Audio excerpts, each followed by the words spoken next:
Welcome back to our podcast. In this episode, Kyle and I dive into the joys and challenges of living together. We also explore the differences between codependence and interdependence. We hope you enjoy the conversation. Get the blanket on you. Yeah. Okay. Abby does like her blankets. Yes. Yeah. Always in a blanket.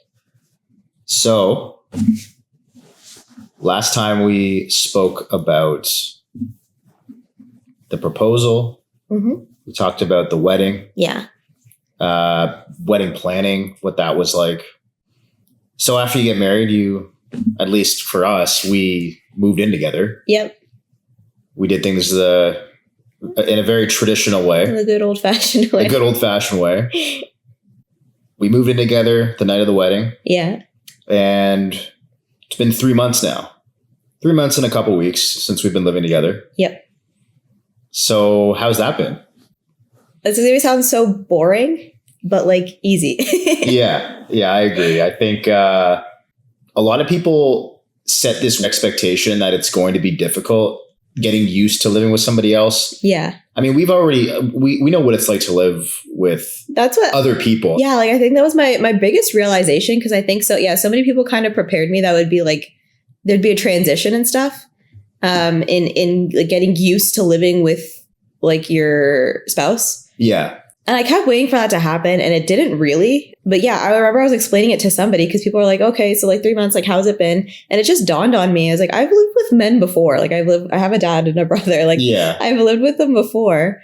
Nothing you do is really like out of. So Kyle and I were talking about it, and I guess like unless your partner is like vastly different than anybody you've ever lived with. Yeah. Okay, maybe that's like dramatic. Not even vastly, but like just very different. Yeah. I don't know. Maybe we're just normies. Were there any funny like quirks or habits that you noticed that I did or I do? Well, I mean, like you have them, but I already knew about them. You already knew about them, right? Yeah. You can fire off a couple if you want. Well, the one that always comes to mind whenever anybody asks that question, and now it doesn't even seem that weird to me, but when Kyle first told me about it, I don't even know how it came up. Maybe you were like on the phone with me. Yeah. Or something. Or maybe I asked you, I was like, is there any like weird things that you do? Like, I think you actually did ask me, like, yeah. Do you have any weird quirks? And immediately I'm like, yeah. Yeah. I know it's weird. Yeah. Kyle, when he's been doing this ever since he's a kid, that when he eats cereal, he won't finish like the cereal milk. But once the cereal's gone and it's just milk, he tosses the milk, but he throws it in the toilet. Yeah. And flushes it down. I flush it down the toilet. I just feel like it makes the most sense.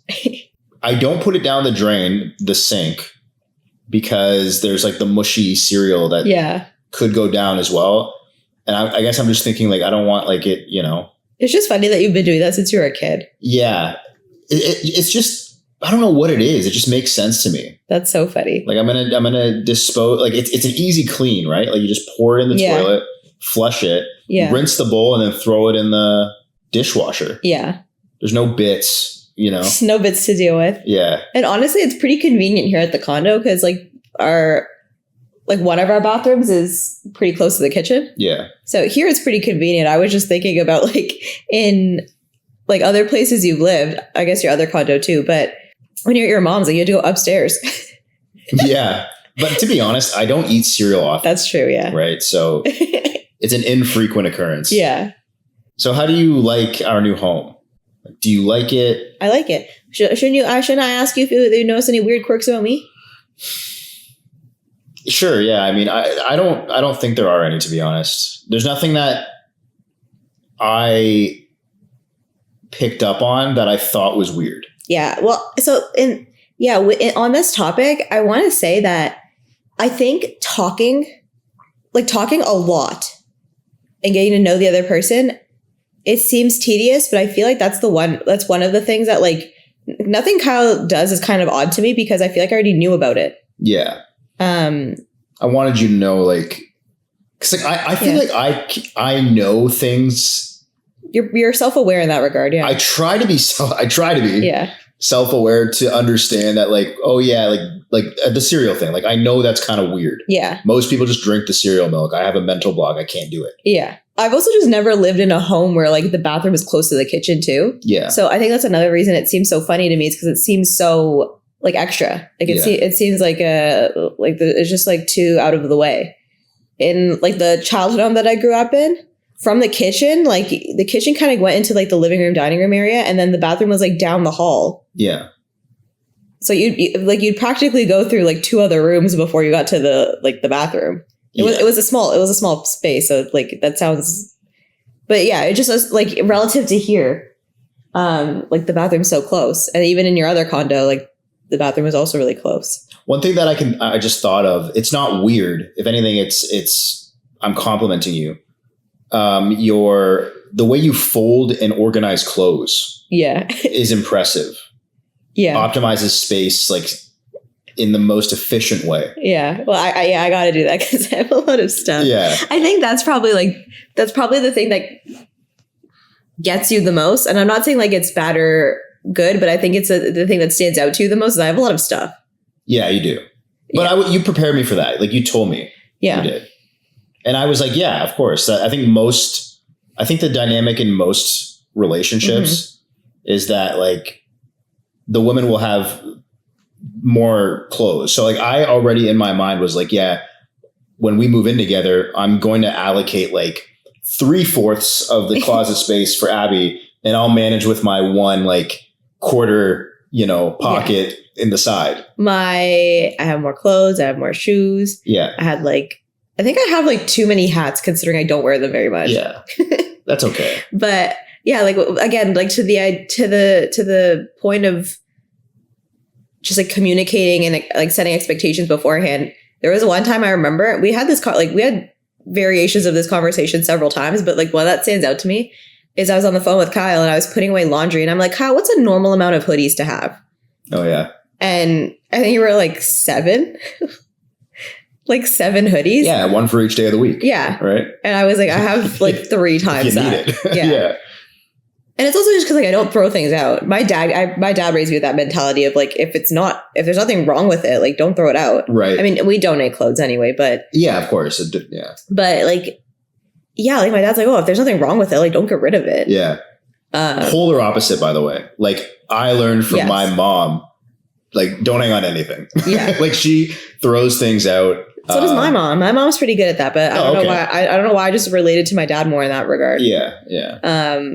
Obviously depends on what it is, right? But yeah. There are certain things that I'll think to myself, am I going to use this? If I haven't used it in a long period of time, am I going to use this? Like, do I see myself using this in the next year? I also, one thing I picked up from my dad that he explicitly taught us, it's not just a habit he had, but you'll wear out clothes like after wearing them, like for like wearing them so often. So like once you've worn out clothes and they're no longer like good enough to wear out, like you feel like they look like old or, they have like a small hole on them, stain or whatever. Yeah. They just transition from like outside clothes to inside clothes. That's true. And then so like I always had like a plethora of like loungewear. Like it was never cute loungewear. It's just all of the relatively comfy things that I could have worn out, like sweatpants, t-shirts, long sleeves, hoodies, any of those things that like just, they weren't nice enough to wear out anymore. Yeah. Now they're just inside clothes. Yeah. So like, it was just like this added step that like, oh, if you filter out the clothes, so like now you just don't wear them outside, you just wear them around the house, like you lounge with them. Now there's another reason not to throw them out. Yeah. So like, it was just all of this, but now I kind of like having like nice loungewear too. Like, I don't like anything too tattered. But you're helping me with that because like, I think at home, if I wanted to get rid of something that I thought looked tattered, there'd be like resistance from my dad. Like I remember even right now, if I go back home and my mom and I start like throwing out stuff that like I've moved out for 3 months. So like if I hadn't needed it in 3 months, then like I probably don't need it. And if I don't like desire taking it out of the house, because that's like a new like filter I've had. Is if I go home and I don't want to take it to the condo, probably don't want it. So I'm probably just going to try to just get rid of it. Yeah. Even now, my dad's still like, what is it? Can I keep it? Like, should I use it? Like, is it something that I could use? Yeah. I'm like, no. Like, there were hair bows. Like, Dad, you can't use this. There is like value to that mentality. It just depends on like what it is, right? Yes. Yeah. If you like, again, if I can see myself using something or repurposing something, like I will try to. Mm-hmm. But if it's like an old like cable or like piece of equipment, for instance, that Like is dated. Yeah. Outdated. You're not going to, yeah. Get rid of it. Yeah. You know? Yeah. You know, one thing I am bad for, well, I was bad for it at home, was that I keep boxes. I don't know why. I used to do that too, but like when I bought my new PC back in 2017, yeah. I got all the parts like individually and then had it built. Yeah. And I kept all the boxes and I just like threw them into the storage room. And my mom used to like ask me frequently, like, can we get rid of these boxes? And I was like, I don't know. Like I might need them. I don't know why. Yeah. I struggled with that too. Like I always kept like, I was like called out by social media. Yeah. By Instagram. They're like, you know. I did get rid of them real quick. I did get rid of them when I moved out. Yeah. I was like, you know what? Like, we can toss them. Yeah. I don't need them. I've had them for several years and I didn't need them. Like, I think I'll be okay. Yeah. That's another mindset I have, like a hoarding mindset when it comes to, I want to make sure I'm like enunciating that word, hoarding. Yeah. Say it too fast. It sounds like something else. Another hoarding mindset that I have is, and again, I got this from Instagram. It's like, I was never able to put into words, but somebody else did it for me. And I'm like, that's it. Exactly it. Is maybe once or twice in life, I've experienced like throwing something away and then like needing it. Yeah. So it's this idea of like, the minute I throw this out, I guarantee I'm going to need it. Yeah. I don't know how, like, I don't know what kind of logic or, you know, like how that works. I don't know how that always manifests itself, but that happens to me. So it happened to me like a few times already. And I'm just like traumatized, for lack of a better word. Yeah. Like now I've just learned that if I throw this out, I'm going to need it. Right. And then like 6 years will go by and I haven't thrown it out, haven't needed it. I think that's actually technically like minor OCD. You think so? Yeah. Cause remember I was explaining to you that there's a component of OCD where it like, it's an anxiety disorder. So like the idea of like not doing this thing. Yeah. Or the idea of doing this thing, like thinking it'll have an impact on like a totally different situation. Right. And that stresses you out, right? One of the examples like you used was like washing your hands or else like you might die or something like that. Yeah, like a dramatic anxiousness. Yeah, like if you don't wash your hands like thoroughly for 22 minutes. Like that'll be it. The day you don't do that for the first time, like grandma's dead. Yeah.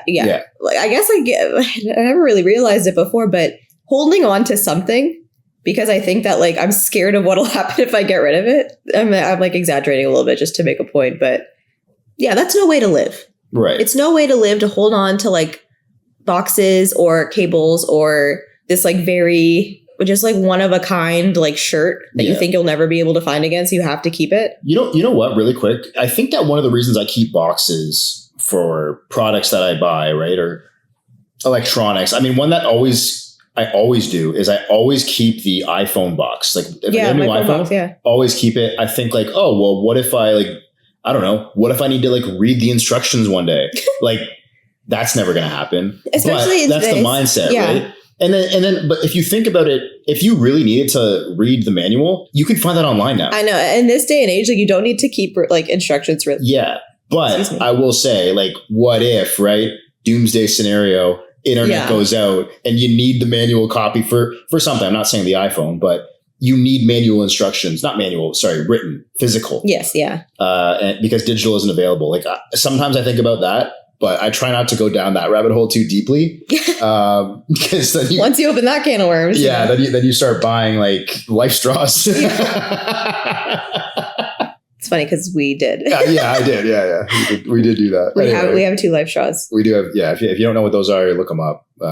They can help you in a pickle. In a pickle. In an outdoorsy pickle. An outdoorsy pickle where you need to filter water. Yeah.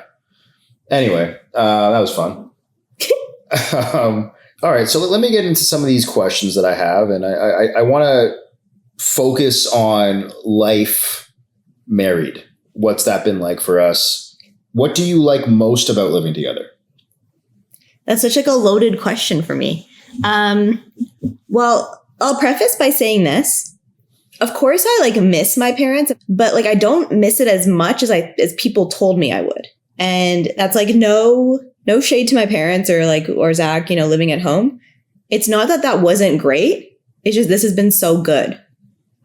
I mean, it's a totally different experience. It's a new life. Yeah. And I feel like we're still experiencing the novelty of it. yeah.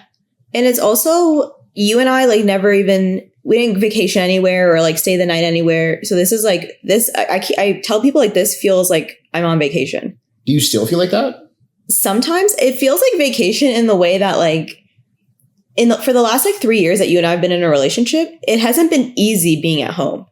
Right. Right. But probably prior to meeting you, it had been like, that was my like safe space. Yep. That's where I was like the most comfortable. Like whenever I thought, like whenever I was in like a stressful situation or uncomfortable, like for example, like school made me really anxious. So I had a really hard time staying on campus. So I would come home like any chance I could to like study. Yeah. Like I would never take advantage of like studying at the library. Like I'd always want to, if I had to do like work or whatever, I would always come home. Right. So if I was in a stressful or uncomfortable place, like I was always thinking like, oh man, I can't wait to go home. Home was home. Home was with my parents and Zach.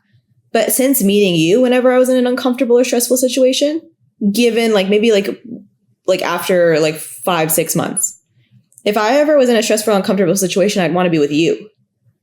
So going home like wasn't always easy at that point, right? Like after being in a relationship with you.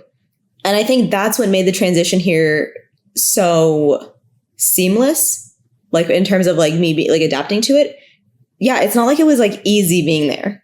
Do you think we can dive a little deeper into that? Why do you think that was the case? Why did it change after you got into a relationship? Well, yeah, I've never really thought as to like why that might be the case. All I recognized was when I started to feel that way, like that's when that was just more like confirmation or validation that like you were the person I want to spend the rest of my life with. Right. When like, after knowing you for only a matter of months, like you were the person I wanted to go to, not like the comforts of my own home. Do you think, I mean, I have my own assumption, I guess. Yeah. Do you think that obviously like, probably since you were a little girl, you imagined yourself getting married? Yeah. Right. I think until you're in a relationship that you see marriage as a possibility or down the line, yeah, you're in a committed relationship, it's almost like a pipe dream. Like you can't really envision the logistics and the path or even the goalpost, right? Like you can't even like, there's no timeline when you're not in that relationship because it's like, well, it's still like, it's still so far away. It's so close, but so far. So I'm like, I wonder if like after you got into a relationship, now there's a goalpost. Now, mind you, it was still in the future, but at least you could see where it was. Yeah. Right. So now, maybe like instead of the comfort of your own home, like you sought comfort in me because you knew that was going to be your future. Right. Yeah. Do you think, am I onto something there? Or? I think so. I think that's definitely part of it. Yes, that's definitely part of it because there's so many things. Like, I guess it's like a sense of eagerness. Yeah. Like you're eagerly waiting, like what that must be like because you've like, you've wanted that in your life for so long. But I think another part of it for me was that it's biblical, I think. Like, I grew up reading like the parts of the Bible that says like, the two shall become one. The part where, this is why a man leaves his mother and father. Yeah, exactly. Yeah. Like I maybe subconsciously like was taking in the idea that like, my future husband will feel like home. Yeah. Because I'm going to have to leave my family. Yeah. So I think that's one reason. I think subconsciously, like I was looking for that feeling. Yeah. Because like, I think the Bible prepared me. Like that's what it should feel like. But also another thing is like, you're born into your family and like, that's wonderful. Like it's like, there's so many benefits to being surrounded by like, in my case, I was a family of 4. So you're surrounded by like, I was surrounded by 3 other personalities and you learn from them. Like that's how you learn to socialize. That's how you learn what other people are like. You stop thinking so much about yourself. Not you stop, but like when you're born, like as a baby, like you lack autonomy. Like you kind of think everything around you is like a part of you. Like that's what they've noted when studying kids is like, they don't recognize that there's like a difference between like themselves and the other people around them or even like their toys, right? Like they kind of think everything is them. But like as you get older, you start to like lose that. You start to lose like, and you become more autonomous. You recognize that you're an individual, like you exist on your own and things around you are separate. And then so once you get to that point and you can like look at your parents, I could look at Zach because he was older than me. And you kind of like, you just like learn how different people are, and it's good. Like it adds a lot of like value to your life. But with that being said, like you're still born into a family that like these people could be very different from you. Not like in essence, because again, nature and nurture, right? Like nurturing, like you learn a lot from the people in your environment, and like that like becomes a part of you. Even like today, like we were out to lunch and there are so many things that my mom and my brother would do, like how they treat you. Yeah. And I'm like, oh my God, that's where I got that from. Like, that's why I'm like that. Yeah. Yeah. Like we're not like, we're not like insanely different, but there's little differences. I think that if you're always craving for someone else, there's differences that like things that aren't being not well received, but just like they don't get it, and vice versa, right? Like there's things about them that I don't necessarily get. Getting into a relationship sometimes means like meeting the person who gets the things about you that no one else really got.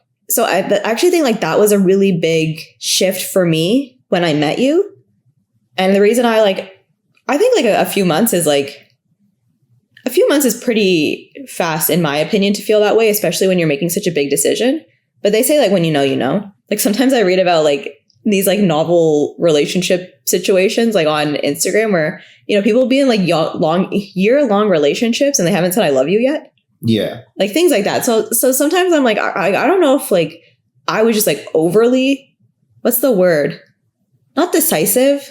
Maybe, but like, I don't know if I was like overly confident. Like I wasn't like, I had my moments where I was like, oh, is this the right thing? You're just committed, right? Like, yeah. Because I feel like that was such a huge part of our inception. Yeah. Commitment's one thing, but I would like to think. So I think I would commit to somebody early on, but if I noticed like over time, I like to put it like I would commit it to see it through. Right. But if seeing it through also means realizing like people aren't compatible, I would like to think that like I wouldn't stay in something where I didn't feel seen or I didn't feel like that was with the right person. Yeah, of course. Right? It's not just the. Yeah. I mean, I've never had to test that. Right. Because like, actually, like when we first started dating, I was like, I think I can be committed to a fault. Like, so I was concerned I might stay with the wrong person because I'm so like eager to commit. Right. But, yeah, don't do that. Don't do that. I actually think we talked about that in our first couple of episodes. Well. Yeah. But, so I can't test out that theory because like, this is the only relationship that made it past like dating, I guess, for me. Like you were my first boyfriend. So like, I've never had to actually like test out that theory. Yeah. But, yeah, it just so happens that like, I do feel seen by you. So that's probably why I was so quick to commit. And like, I was so quick to feel like you were like, I was excited to like, this was going to be my new home because like I've spent 29 years with my parents, like, and my brother seeing the person I was, and they got what they got. Whatever they didn't get, like, I was very fortunate. Like no one tried to change me. No one tried to like, make me see things from their perspective or whatever the case was. But you just like, you feel like you're missing something. And then, but you do that for 29 years. So the parts of you that have been seen, like you feel satisfied with that. Yeah. And like, now you're ready to have someone like see the parts of you that like haven't been seen before or like recognized or appreciated. Like, I think the one thing that really stood out in our relationship is like, as parents do, like parents have like expectations of you. So it was almost like you were never done. Like once you accomplish something, it was like, okay, what are we accomplishing next? I very quickly got tired of that. Like I got burnt out by that mindset. And like being in this relationship with you, I don't remember if I've ever mentioned this on a podcast before, but I've mentioned this to you like a lot. Because it was like a really big shift for me mentally, even in like in our relationship, like it was a big shift, but it was also a big shift in like, I think self-love. The idea that like we were on the phone early on, maybe like 2.5 months in, because I think it was before your birthday, where I kept still saying, like you would still catch me, or I would still catch myself saying things like, oh, if this works out, like, I'm really excited for this. Like, if this works out, or if we make it, like it was a lot of ifs. Like there was like the way I was speaking, it was still like that uncertainty. Like I was still scared that like, I was still holding myself back. Protecting yourself. Yeah, from fully committing in case it didn't work out. Right. I think a lot of people do that. Yeah. And it's like, it's not even like because you would end it off or I would end it, but like, there's a lot of like, external factors that can get in the way of a relationship and whether or not it like, like when it's like early on in dating, like you'll let things get in the way of like the possibility because you haven't invested a lot yet. Yeah. So I was just like staying open to that, right? Because I didn't want to get like hurt. And it was still early enough that like, I think like there was a lot of things that could get in the way of this. So yeah, I was just trying to like protect myself. And I would also like worry about things. Like I would also be like, oh, like this, like, I don't know if I like ever like explicitly said it, but like, oh, this could be something that would break us up, or this could be something that could end this relationship. And so you said something along the lines of like, you know, you don't have to keep saying that. Like, and I think I told you, I was like, yeah, I'm just scared that something could get in the way of this. And so I'm just like, you know, being mindful of that. And you were like, you shouldn't worry about things in the future that haven't happened yet. Like things that actually don't currently pose a threat. You shouldn't worry about those things. Don't worry about problems that don't exist yet, essentially is what you were saying, which is just another way of saying don't be anxious. But it actually like, it sounds better. Like it makes more sense. Yeah. When you tell people like, don't be anxious, like everybody, like that's not very helpful. Right. But when you break it down, like don't be anxious or don't be scared. Don't anticipate problems that haven't like happened yet. Right. Or may never happen. Problems that don't exist. Yeah, because they may never happen. Exactly. Yeah. That was like one thing you said in that moment that was like, okay, yeah, like I shouldn't worry about something breaking us up. That's not necessarily like what I need to do to protect myself. And, you know, from a psychological perspective, like that could lead to self-sabotaging. But the other thing, and then I also told you like, well, I still have to do this. Like, I want to do this. Like, I want to be this kind of person, you know, almost putting words in your mouth and be like, you probably want me to be this kind of person. And you said something like, I don't have expectations for you. Like, you don't need to be or do anything. And I was talking about things like, you know, finishing school and like, you know, getting my career and like being like, being an equal. And you were like, I don't have that expectation. Yeah. Like, you don't need to achieve anything for like. There isn't an accolade that will make you more appealing to me. Yeah. And you already had held all of the attributes that mattered to me. Yeah. Already. Right. Right. Yeah. Like, of course. Yeah. Like the person you met, you were essentially saying that the person you met when we first started dating, like that's the person you already decided you like that person. Yeah. It wasn't a project. Yeah. Yeah. Yeah. And the funny thing is too, is like, I didn't go into thinking that about you, right? Like I didn't go into this relationship being like, oh yeah, once Kyle does this, like we'll be good. Like once Kyle does this, like he'll be perfect. Like I didn't go in thinking that way either. But for some reason I went in thinking that you must be thinking that, even if I couldn't pick the specific thing. But like, I almost felt like, yeah, I need to be better. And you said like, yeah, like I don't have any expectations of you. And that might sound like for someone like me, that almost sounded like a backhanded compliment. In retrospect, it sounded like it could have been a backhanded compliment. But in the moment, that was like the biggest relief. And I've never had anyone say it just like that, like plainly to me, I think. And then so to seek your approval, because like I liked you and I wanted you to like me back, like I was seeking your approval. And for you to be like there's nothing else you can do. Like I like you like just the way you are. Yeah. Like this has been 29 years of, or I guess when we met, I was 27? 26. This is 26 years of, you know, in the making. Like the stuff you've put in, great. Yeah. Like now this is the person I like that like I don't need you to do anymore. The person that like you presented as at the point at which we met. Was, you know, and it wasn't just like a one time, like through all the conversations that we had. Yeah. What I learned about you and who you were and what you stood for, that's what mattered to me. It wasn't like there weren't check boxes like, oh, you have to have your master's, you have to have this job, you have to, right? Like I didn't have any of that. I mean, I was just looking for a partner. Right? A partner that like loved me the way I wanted to be loved. Yeah.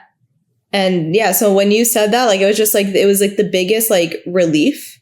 Yeah. And it even helped myself. It helped myself kind of like relax. Like, I know I want to accomplish things in life. I strive to help you relax. It's my goal, I think. Kyle, that's why I've been put on this earth. That's actually so funny. You do a good job at it. I try. What was the question again? No, the question was, what was your favorite part about living together? That went on such a tangent. No, that was good. I mean, wait, no, yeah, I was prefacing by saying that. Right. I was prefacing by saying like how much you've changed my perspective. So what I was going to say is my favorite part about living together is I feel so much more relaxed. I take that as a compliment. Yeah. Yeah. Full circle. I get why I was bringing that up. Yeah. Yes, I feel really relaxed, and that's why I feel like how I was saying earlier, like I still kind of feel like this is a vacation. Yeah. Is like, frankly speaking, like of course we like butt heads sometimes. Yeah. But we do it, like I always think about, like we do it in the same way that we would have like when we weren't dating. Oh yeah. Like, right? Like it's just like emotions running high from something else and you're bringing it to your partner, or a miscommunication, or having an expectation that like the person had no idea about, right? Certain things that like we would have had those issues like prior to living together. They could come up anywhere. Yeah. It had nothing to do with us living together. Yeah, none of that has changed. Like living together hasn't changed that, which is great. Yeah. Because a lot of people experience that, like, which isn't bad. Like everyone's different. But, and who's to say, like, we might be that couple that like transitions really easily initially, but like we might probably face like it could almost like just be like it's going to come up somewhere else. Like some people experience it at the beginning of moving in together. Maybe people experience it later. I don't know. Yeah. But I think, and maybe I'm just speaking for myself, but I always thought that we were good at managing like expectations. Yes, actually, I agree with that. So I think that we, like, although we are comfortable and we do like to relax or whatever, I think that we try not to be too comfortable with the dynamic, because I think like when you become too relaxed in a relationship, you start like losing that appreciation for it. Yeah. So I guess the point that I'm trying to make is that we're not delusional. Yeah. Thinking that like it's going to be like the cherry blossoms and roses forever. Yeah. And we've always been like that. Yeah. Right. Like we anticipate conflict is going to happen. We anticipate hardship is going to happen. Yeah. And I think that prepares us mentally for when those moments happen to not get like too worked up or like invested negatively. You know what I mean? Yeah. I also like just realized like having this conversation that maybe it's because like maybe the wedding planning, the way you and I perceive the wedding planning, like that was like pretty high maintenance for us. It was. Like we wouldn't choose to do that for as long as we had to do it. Yeah. So maybe like post wedding, like a part of us is like nothing's that deep.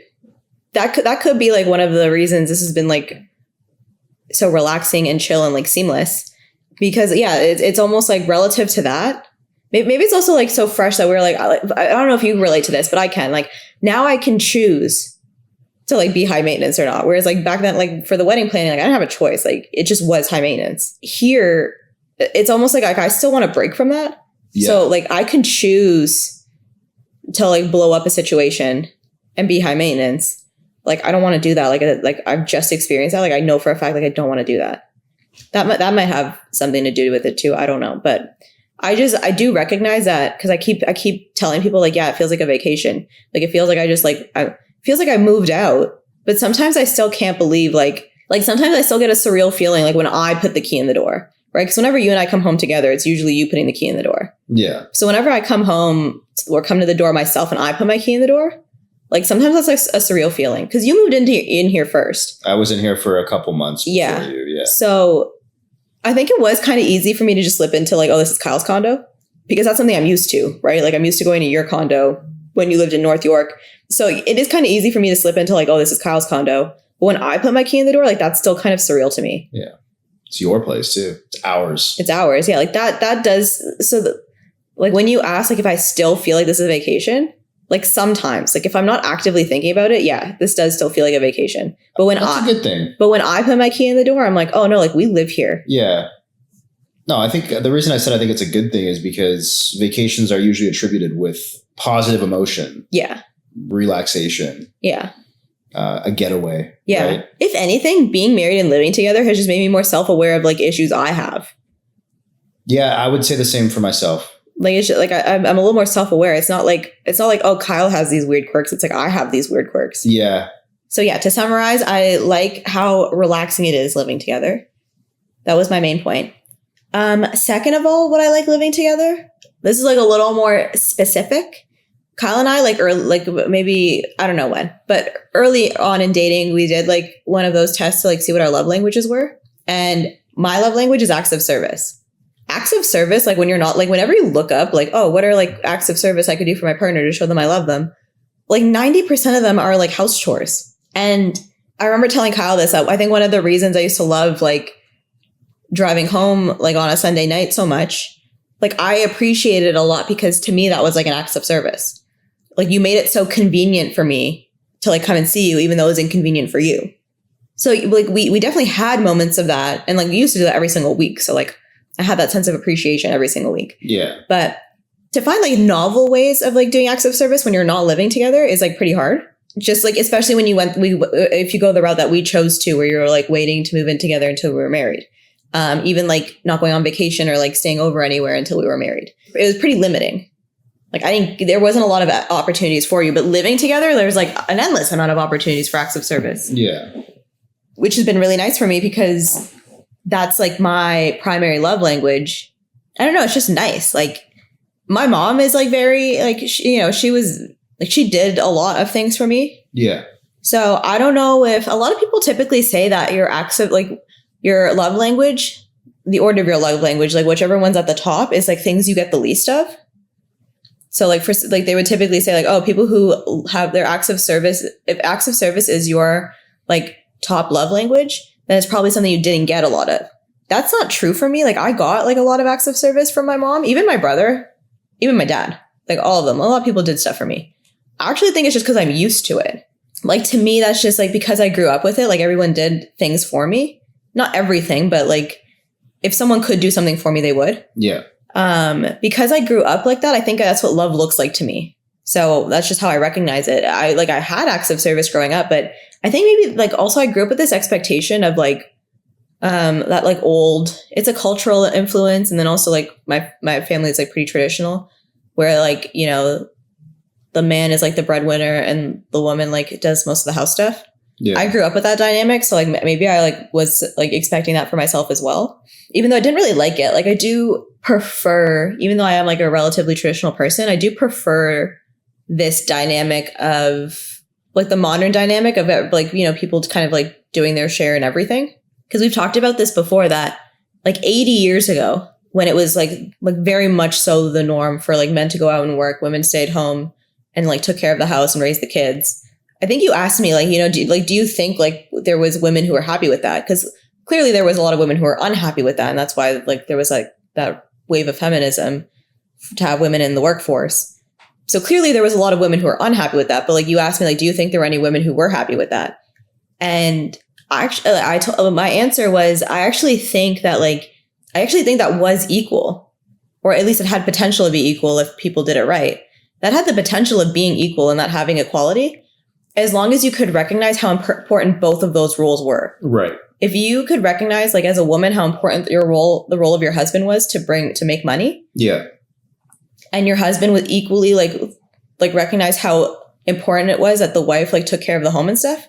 And there was like communication about that. Like, hey, thank you for, going to that job. Like, I know it sucks. Thank you for making the money so we can I can do all this stuff at home, and vice versa. Like, hey, like I know you're at home taking care of the house all day. Like, thank you so much for doing that. It really makes the rest of my day so easy. If there was like verbal confirmation and communication and stuff that, hey, I acknowledge what you do is hard, I think that couple would be happy. But anyways, so I think I think that that dynamic could work. You just have to be the kind of person who can recognize that just because what you're doing doesn't look like what I'm doing doesn't mean it's not hard or doesn't mean it's not important. But with that being said, I do kind of like this dynamic because... Well, we both work. So yeah. We also both... do stuff in the house. Handle household chores, yeah. But the reason I like it is because some men don't mind. And like some women do mind, right? And I think when we used to talk about living together... like there was certain things that like you would ask me like, what's a chore like you don't like doing? And then taking out the trash. Yeah, I told you, I was like, well, I never take out the trash currently, so I think I might mind doing that because it's like I just never really do it. And you're like, I don't mind, I'll take it out. Yeah.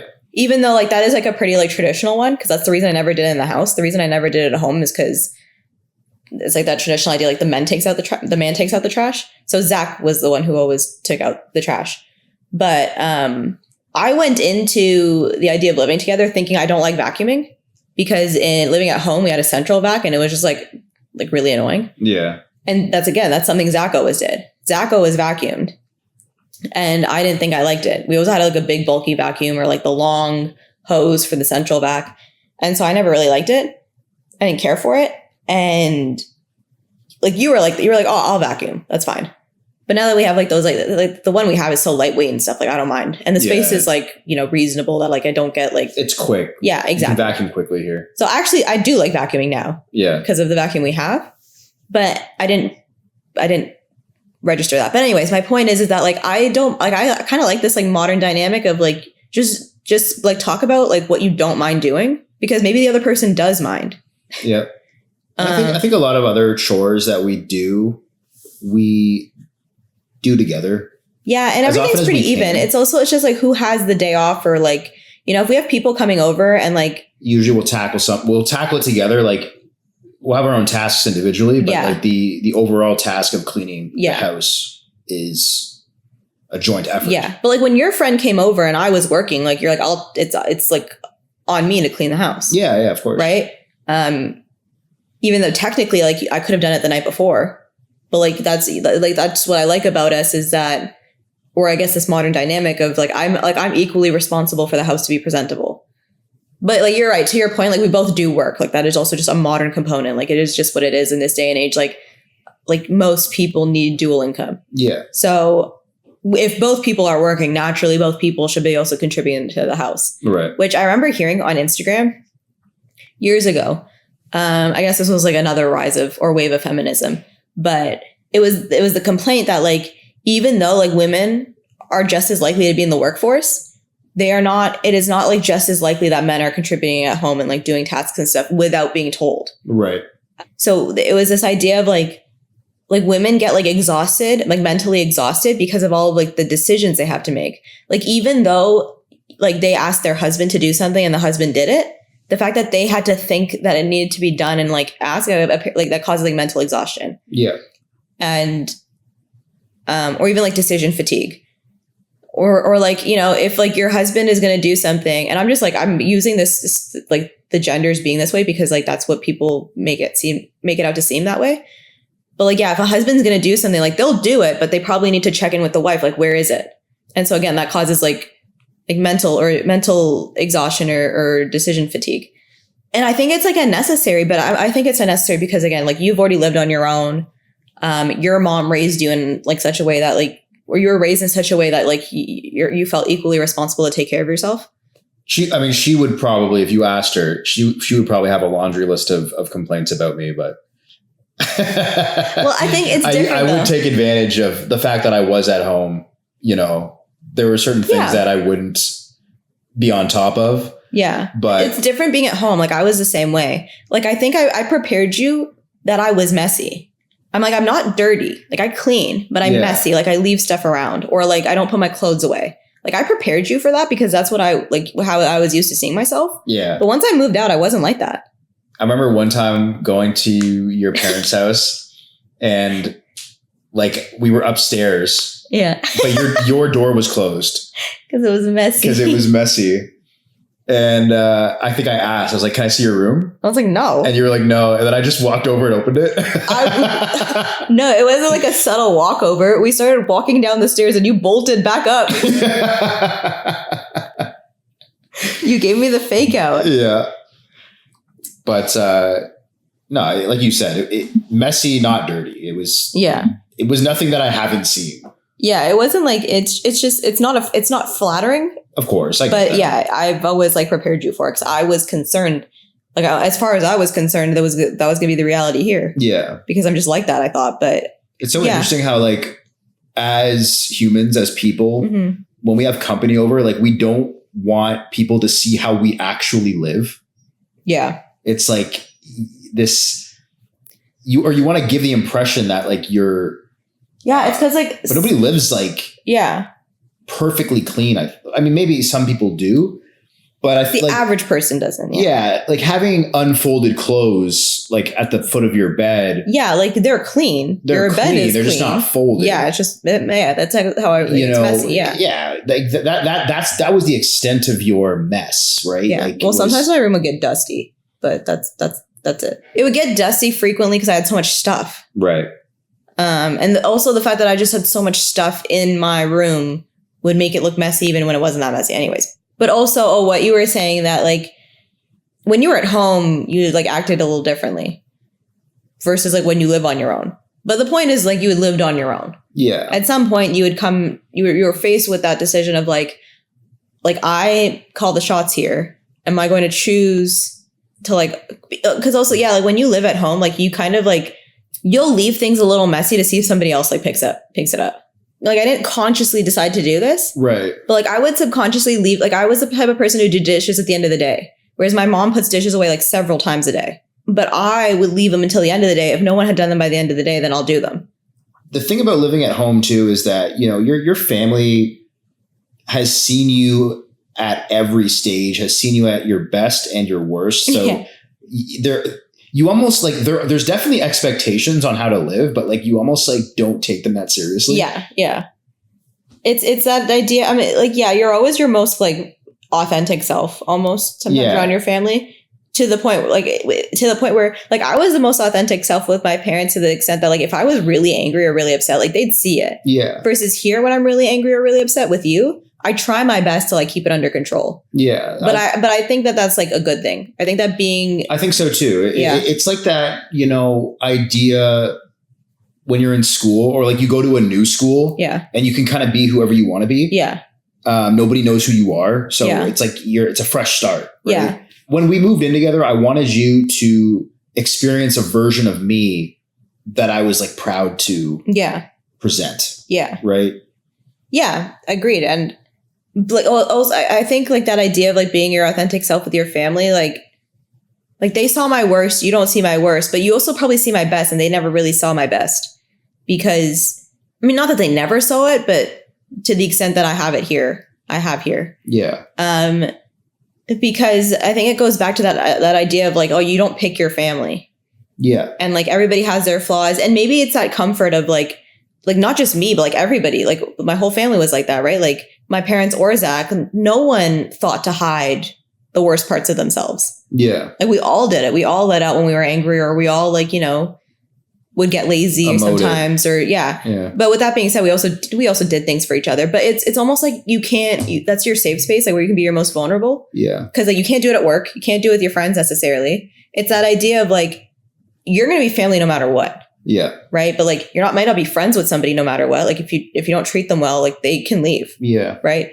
If you don't act right at work, you can get fired. Yeah. Like nothing is like as certain as like your family, the family you're born into, or the family, like, you know, my parents made that family. Yeah. So there's nothing like, I don't know. I don't know when that happens, like when that shift happens, because at some point, like my parents got married and they might not have been like at that point. But I think it's sometime after you have kids, I guess, because you and I picked each other. Yes. So there is incentive to treat each other right. Because even though we are fully committed to each other, like I talk about this all the time. It's like, I understand like we're fully committed to each other, but I don't want to be someone you don't want to be around.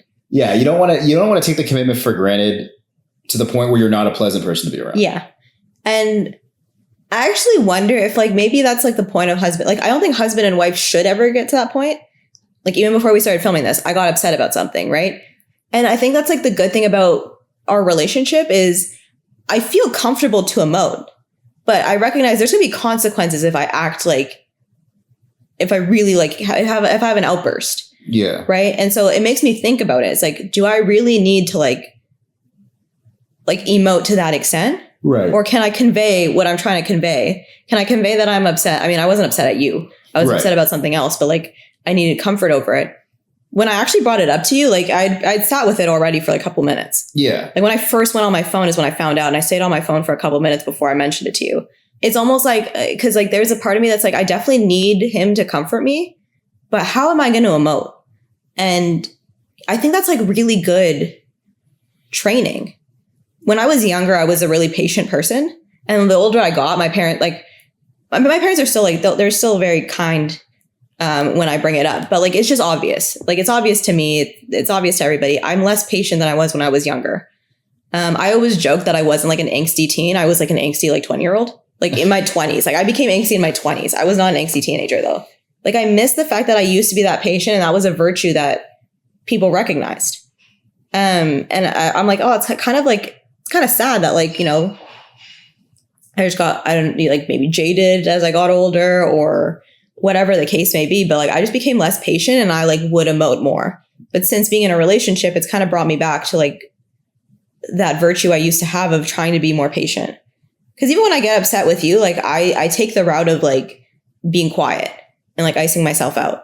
It's not ideal, but I would rather do that than like say something snappy, which is what I used to do. Mm-hmm. Like that's what I would do with my parents. I wouldn't isolate myself with my parents because I think I remember trying to do that and it doesn't really work. Like I didn't really have a lot of like space.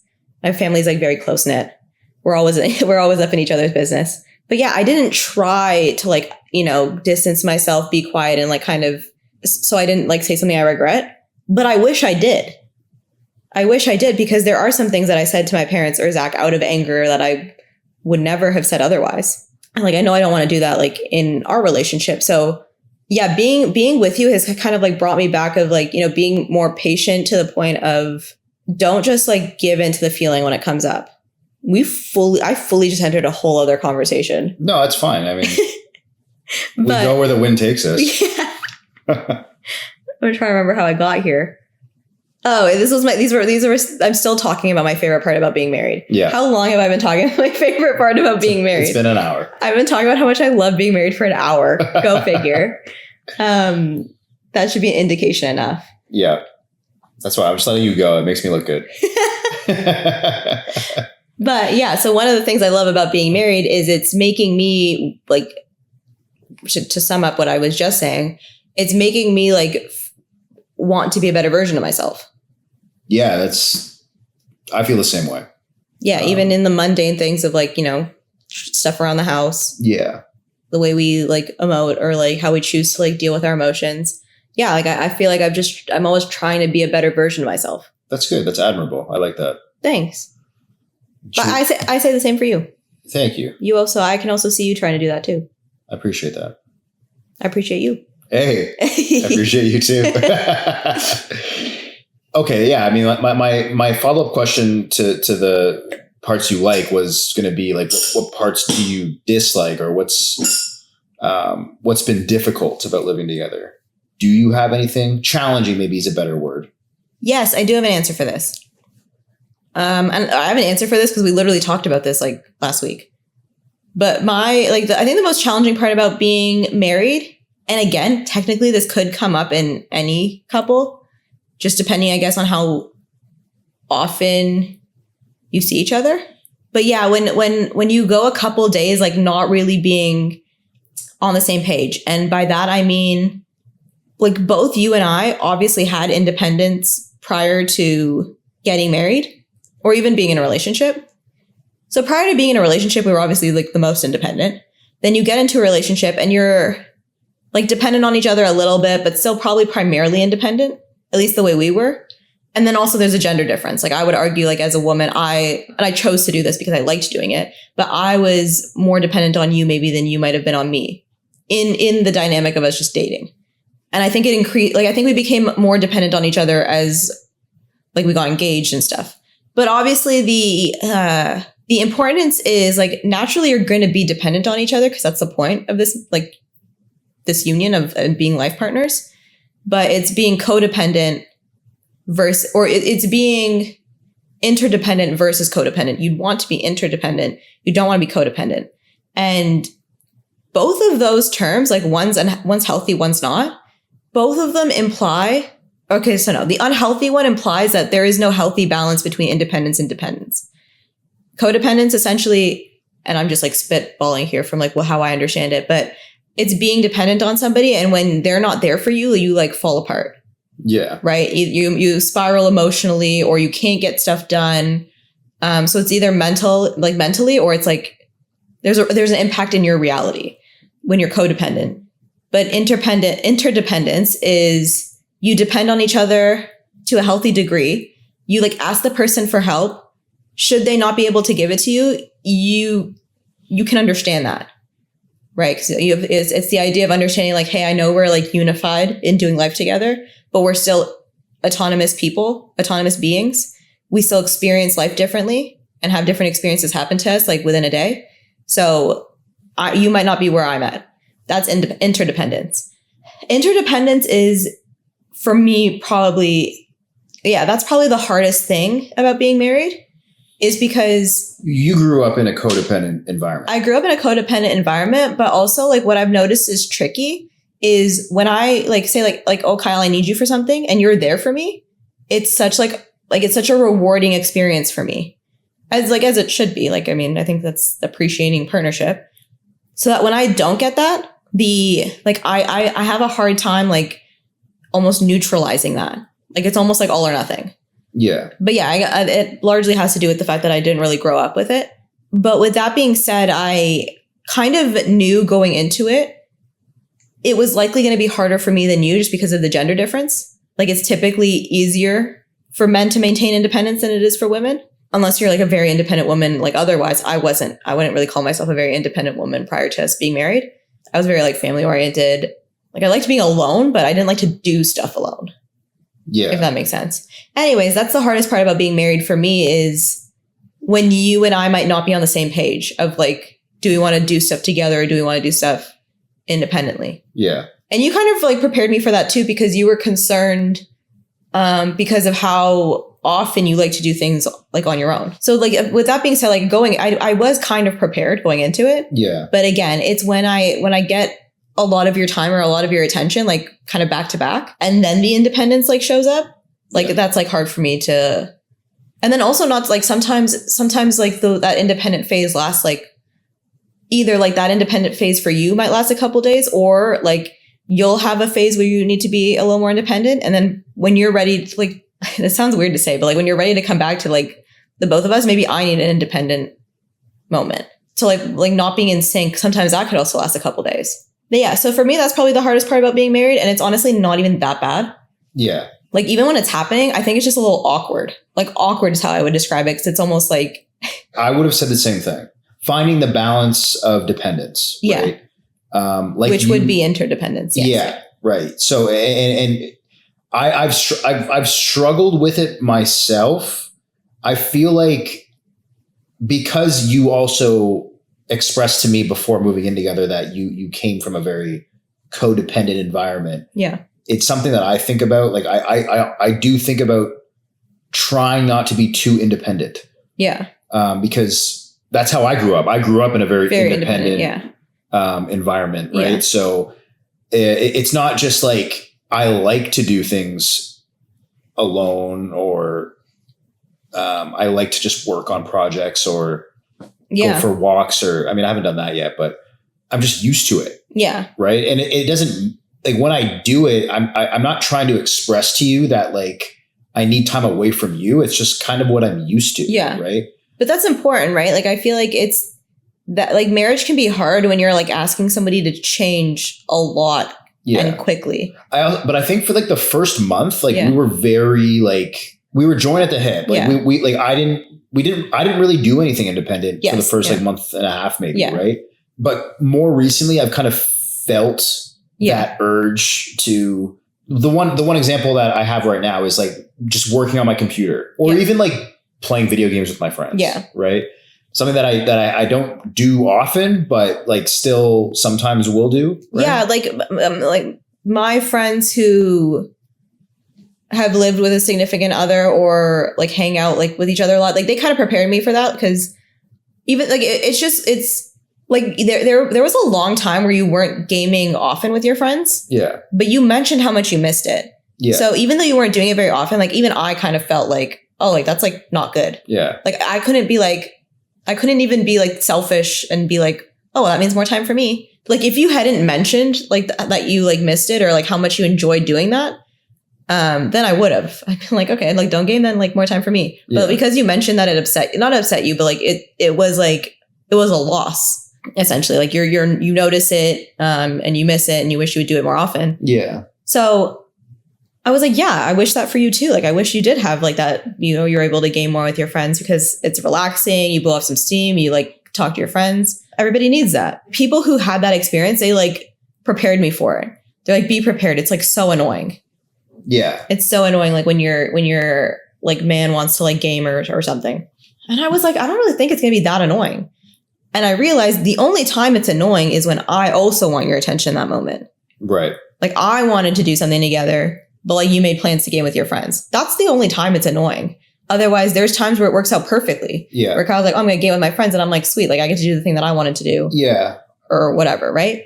So yeah, that's what I mean of like not being on the same page. Like, you know, Kyle wanted to do something, but like, I wanted to do something with the two of us tonight. That's like the only like part. Like, that's what I mean about like not being on the same page. Yeah. But I think it's just a matter of learning. Yes. It just takes like how to cope with that. Yeah. Cause right? we didn't experience that before within our relationship. No. And that's the thing. Like even when we were dating, like up until we got married, I had a lot of independence still. Yeah. Right. Like we would text and update each other throughout the day. Yeah. But most of the day, like I was just spending time by myself. Yes. Right? Agreed. Yeah. We were actually intentional about that. Of course. Yeah. Because like, yeah, we wanted to, we recognized we were in a different phase. Yeah. We were not in the marriage phase yet. So like we should still have that independence. Yeah.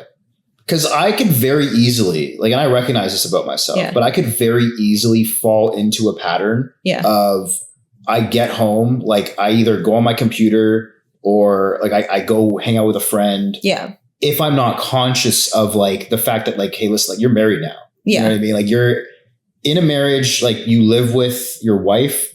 There are certain needs and expectations that the relationship needs. Yeah. So it's still like I'm trying my best, right? And I think like you recognize that. I think like we're both just adjusting in that regard. But it does take effort, you know? Yeah. Like it takes effort to do that. The way I look at it is the idea of like nourishing your relationship, nourishing the marriage. Yeah. Like you have to put in time in order to make sure the marriage is like satiated. Yeah. Or satisfied. I like to think of it as like the marriage versus like you as my husband or me as the wife. Yeah. Because of those times where, remember I was telling you about, I'm pretty sure it was the Gottmans. But that study they did, and it's one of the most accurate predictors of divorce that's been done by as a psychological study. And it's that idea of like, essentially like the term they use is bids, right? And we've talked about this a lot, but I just want to expand on it for anybody listening. Yeah, it's a good study. They looked at couples and they saw how often, like people do this in relationships, well, they'll bring up something that's kind of random, kind of insignificant, but you know, you're spending the rest of your lives together. You bring up random things. Or it might be something that like is interesting to the one person who's bringing it up, but might not necessarily be interesting to the other person. So it's either insignificant to the other person or not interesting, whatever it may be. But the person brings it up, right? One example from the study was you're sitting in the kitchen, husband's reading the newspaper, wife is just sipping her tea looking out the window. And she goes, oh, hey, look at that bird. Points out the window. The husband can either react in like generally two ways. Doesn't look up from the newspaper and kind of just absently acknowledges it, be like, oh yeah, very nice. But obviously doesn't look up from the newspaper.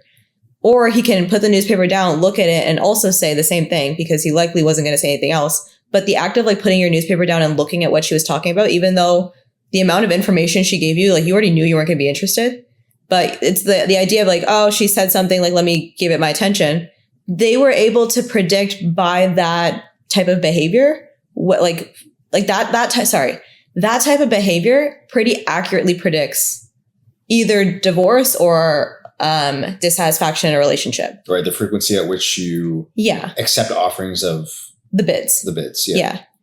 So now it's like a thing that people say in, like, let's say marriage counseling, for example, like that's a term. It's like you have to accept the bids. Yeah. So just quickly, like define a bid. Like a bid is like So it's like requesting attention. Right? Essentially, yeah. But like it's requesting it in a way that's like you kind of know it's going to be insignificant. Right. And the acceptance of that bid is supposed to be like an act of love. Yes, because like in simple. Yeah. If you look at a marriage in the grand scheme of things, like, you look at, people who are together for like 50, 60 years. Yeah. Even like prior marriage, right? Like you're in a relationship beforehand. But if you think about the longevity, like long-term relationships, like even when you and I, we used to talk on the phone every single night. Sometimes we had things to say, but sometimes we didn't. When you look at at a marriage in like over the span of 50, 60 years, a lot of the interaction is bids. It's like little things here and there that you do together that you could have done alone. Yep. But, you're married, you live together. You might as well include each other in your life is the idea. And when you think, just to jump in, like when you think about like successful relationships, it's the accumulation of these small bids, not necessarily grand gestures. Like Jordan Peterson talks about it, right? Yeah. He does. Jordan Peterson talks about, he's like if you look at your relationship, it's actually filled with these little moments of how does your wife greet you when you come home? Yeah. Like, how do you guys like if she's in the kitchen cooking or doing the dishes or something, like, did you leave her alone? Or, which again, sometimes you can do it, but it's just acknowledging that like, it's your partner's going to be doing dishes every single night. It's the daily rituals of life. Yes. Yeah. So it's like what does that look like for you? Are you going to leave her, like, let's say in this case, like like the wife does the dishes just for simplicity, right? If the wife is doing the dishes every single day of her life, like how often is she doing them alone? Right. Sometimes it's not a big deal. Right. But if she's doing it alone all the time, like that's the majority of of that experience. Right. Right. 'Cause she does them every day for the rest of her life. Like that's a lot of alone time. Yeah. Yeah. So like Jordan Peterson brings it up in that regard that like your relationship is actually made of a lot of insignificant moments, a lot of simple moments, like everyday things. That's actually the bulk of your relationship. Yeah.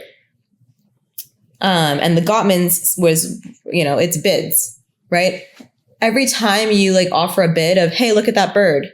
Like it's pretty like insignificant. Yeah. Or like, I guess the modern day is like showing each other things on your phone from Instagram. I saw like someone on Instagram talking about that. They're like, that's the modern day version. Yeah. Of being like, hey, look at this funny cat video. Yeah. Pretty insignificant if you like, if you chose not to. But it's that idea of like, hey, I'm like in that moment, you're being like, hey, be a part of my life. Yeah. Because we have this life together. And I'm choosing to share it with you. Right. Because like I like this is like hypothetically, like if you and I are both on our phones, right, we could fully do that independently. It's kind of like made as an independent task. Yeah. To scroll on Instagram by yourself and just like look at stuff like that in and of itself is an independent task. We could do that independently. But if we're both in the room with each other, we could also do that together. Yeah. Where you could include each other. Be like, oh, look at what's on my phone. Look at what, and you were like, look at what's on my phone. If like one of us reached out and be like, hey, look what's on my phone, and the other person didn't do it, it wasn't reciprocated. That's that's a bit, I think. Yeah. Right. And it's like, here's an opportunity for me to include you in my life, and you didn't really reciprocate it. That's like what you don't want to do with like in terms of like bids or whatnot. So anyways. So when your wife wants to show you a cat video, look at the cat. Just look at the cat video. Yeah. Yeah. It might save your marriage. No, but yeah, it's oh yeah, that's what I was trying to say. So it's natural. Both people are going to remain independent to a degree. That's healthy. But the idea of like nourishing your marriage is the idea of like, it's recognizing like I'm in an independent phase, and I'm probably going to prioritize the independent phase. Like if I'm independent and like the other person's reaching out, but I need this independence. It's a matter of like communication. That was something we talked about. Like when you brought up the hypothetical of like, how should we handle when you want to either game with your friends or just do stuff on your computer and it's an independent task? You asked me like, how should we handle that?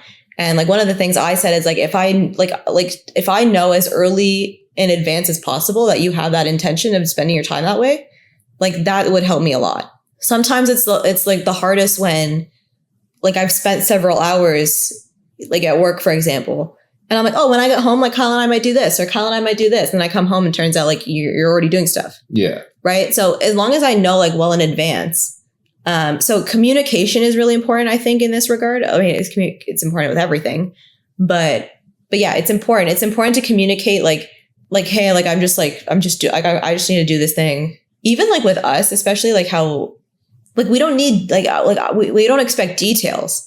So even be like, I'm going to take an independent moment, or like I'm going to take an independent evening or something. I feel like that's like a lot better than not saying anything at all and kind of just acting distant, which like that's like a call out on me. I feel like I do that. I feel like I just act distant. But also, even when you're having an independent moment, like give into the bids every now and then. Yeah, for sure. Because it softens the blow. Yeah. Yeah. I mean, I think I do that. I think we both do, but it's also new to both of us. So. Right. I mean, what I was, I guess, thinking about when you said that was if I'm working on my computer and then like, you know, like you laugh here, you saw a video. Yeah. Sometimes you'll come over and show it to me. Yeah. Yeah. Right? You're right. That in those moments you receive those. Yeah. Yeah. Yeah. I actually think like because we're new to this, like one of the things is actually recognizing the bid. Yeah. Right. Because sometimes it's pretty subtle, especially when like the other person knows they're trying to like be independent. Yeah. Have an independent moment. Like I can recognize some of those times where you're like trying to be independent. So like my bids are a lot more subtle because I'm also trying to respect that, but I'm also still in the headspace of like wanting to spend time with you. Yeah. So yeah, I think like one of the like things that people don't really talk about is like being able to recognize the bids. I feel like that's hard. Yeah. Because again, like I'm repeating. But yeah, they can be pretty subtle. But yeah, that's my answer to what's the hardest part about being married. And you also like you say like your answer is pretty similar. Yeah, I mean, if you would ask me, I would have said it's the balance. Yeah. Well, one time I asked you a similar question. You said it was your partner's expectations. Right, but I think it's kind of linked. For me. Like I think, like generally speaking, I think that you want more of that like connecting time between us. I still want it. Like I still want to connect with you. But I think I am more prone to sporadic moments of independence. Yeah. Like like just an observation. Like they kind of come out of nowhere. Yeah. Like, sometimes we'll be like having a conversation at the counter and then I'll go sit on the couch and it'll just be like off doing something. And I'm like, oh, okay. And usually that just comes from like. Yeah. You just have like a thought. A thought. Yeah. Like it happened the other night where it actually happened like after, like when we were in bed and I actually couldn't sleep because I was thinking about, that tournament that I'm going to be at running. Yeah. In November, I just was thinking about the logistics of it and I'm like trying to brainstorm. Yeah. Like sometimes I get caught up in those mental exercises of just thought. And again, like, so that's something that was off-putting to me, but I'm slowly getting accustomed to it. Yeah. Like I was awake when you got up and I was like, should I go check on him? And I was like, no, he's probably just like, he probably just was thinking about something that he has to get out somewhere so that he can get out of his head. Yeah. Yeah. So I'm getting accustomed to that too. Yeah. But yeah. And I feel like there's been times where that's happened to me and I will try not to act on it. Do you know what I mean? Like, yeah, maybe it's not the right time. Yeah. And also like as the person who is often in our relationship, like as the person who's often trying to like connect when you're having an independent moment, I'm also not good at saying anything in the moment. Like I almost get I almost don't know what to do. So I don't say anything in the moment. Yeah. And then sometimes I'll come to you and be like, oh, like that kind of upset me. Like I wish we would have just like spent more time or like there was a little more communication. And you're usually like, well, I mean, if you would have just said something, like, I wouldn't have done it. Yeah. So yeah, that like communication is important with that too. Of like, you know, if your partner is not receiving your bid, it's almost also like part of your responsibility to say, hey, that was a bid. But yes, like it's important to learn them, but it's also important to like be the kind of person who can communicate. I actually think like we were talking about this. The reason we're podcasting again is because we already talk a lot as it is. Like we already have these conversations all the time. Yeah. But oh shoot, I think I just lost my train of thought. But we were talking about. Do you want to come back to it? Hang on. What was I just saying? Bids and communication. Not realizing. Oh, yes. We were talking about this and I realized like a large part of marriage, and if you can accept this part, which I think I think you already kind of maybe had this mindset already. I kind of had it like, I think I, to some degree, understood it, but once I was able to kind of see it this way, like it was like an aha moment. But it, like, a lot of your marriage is teaching the other person, like, is teaching the other person what you want still, right? Because in a lifelong relationship, there's a lot of novelty. Yeah. There's a lot of like new experiences. And sometimes when we have like conflict, usually something you bring up is like I didn't know how to handle it. So this is the first time this has happened in our relationship. So I didn't really know what to expect. I didn't really know like what was the right thing to do. And that's fair because that's the point of the conflict. The point of the conflict is to be like, hey, this thing happened. Like, I didn't like how it was handled. So let's talk about how we're going to handle it next time. And I think if you can handle conflict like that, I think it makes conflict less scary. Yeah. Less aggressive. But actually, if you think about it, like, you kind of have to, if you don't learn to handle conflict like that, like, you're just going to that's what's going to increase like the frequency of it. Because like my aha moment was conflict can either be like this huge argument, or it could be icing somebody out and like not talking for the evening, or like it can be like one of those like aggressive things. But conflict could also just be like, hey, like, can we take a minute to talk about like how I would have wanted to be like loved, or how I would have wanted to be treated in that moment. Yeah. You know what I mean? Like, that's just such like a softer way to approach it. Yeah. And that helped me a lot because I, like I said earlier, am the kind of person to just like ice out. But some of the reasons I ice out is because I'm like, oh, I don't want to say something and like it comes off aggressive and like mixed in with I'm in a bad mood. But also like I don't want to make it worse by saying something and then you get defensive. Which again, if I come off aggressive, like it's kind of natural that you would get defensive. But yeah, like if I had that aha moment of like, oh, conflict, like resolving conflict is just an opportunity to be like, hey, like I just wanted to I wanted to show you like how I would have liked to have been treated in that moment. That's like the majority of what marriage is. And I think what causes a lot of conflict too is forgetting that like you still have to teach your partner the things you want in novel situations. Like they're not just going to know.